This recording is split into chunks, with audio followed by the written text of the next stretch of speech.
Have you ever tried to move to a new apartment, taking all your heavy furniture in a single trip using a regular car? That is exactly what happens when you ask a single hard drive to store massive, precious files, like hours of high-definition video or a gigantic company database. Relying on just one drive creates two distinct problems.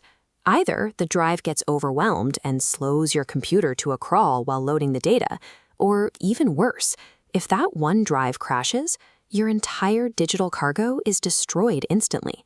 To solve this, professional systems use a storage team. This approach is called RAID, which stands for Redundant Array of Independent Disks. It organizes multiple hard drives so they can divide the workload and watch each other's backs. By organizing your storage this way, you move away from a single point of failure. If one drive in the team hits a problem, the others are already positioned to keep your data moving. The first strategy for a storage team is called striping, or RAID 0.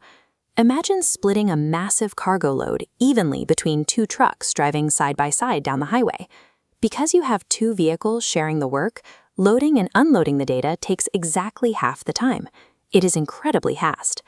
But there is a massive catch. If one of those trucks crashes on the way, you only have half a file left. Since half a file is usually completely unreadable, the entire shipment becomes useless. This diagram shows how the data is split into odd and even blocks, alternating between two separate disks. Because the blocks alternate evenly, the computer pulls different chunks simultaneously, effectively doubling your speed. Now let's look at the opposite strategy, mirroring, or RAID 1. Instead of splitting the cargo, you pack the exact same cargo into two separate trucks. This gives you a perfect safety net. If one truck crashes en route, the other truck arrives with a complete copy. You have an immediate backup, so you never lose your work. The downside is the space. Because every piece of data is written twice, you cut your total storage capacity in half. You are paying for two hard drives, but only getting the storage room of one. This diagram of RAID 1 shows identical data blocks copied perfectly. The layout on the left is a carbon copy of the right. This equal sign shows the result. Whatever goes onto the first disk is instantly duplicated onto the second. RAID 0 and RAID 1 represent two extremes. You are forced to choose between incredible speed or total safety, without a middle ground. To find a compromise, we use a recovery system called parity. Used in setups like RAID 5 and RAID 6, this system requires at least 3 drives to work. Think of parity like a simple math equation. If you pack a 2 into the first truck and a 3 into the second truck, the third truck carries the sum, a 5. If the second truck carrying the 3 breaks down, the system doesn't lose the data. It looks at the remaining 2 and the 5 and uses math to figure out that the missing cargo has to be 3. This diagram shows that mathematical recovery in action. When disk 3 fails, the computer uses a logic check on the healthy disks. It takes information from the remaining drives and parity block to perfectly rebuild the missing data. Because it uses multiple drives to write data quickly, while using math to recover from crashes, parity provides both speed and safety without sacrificing half your storage space. All of this splitting, copying, and math takes effort. So who is actually managing this fleet of hard drives?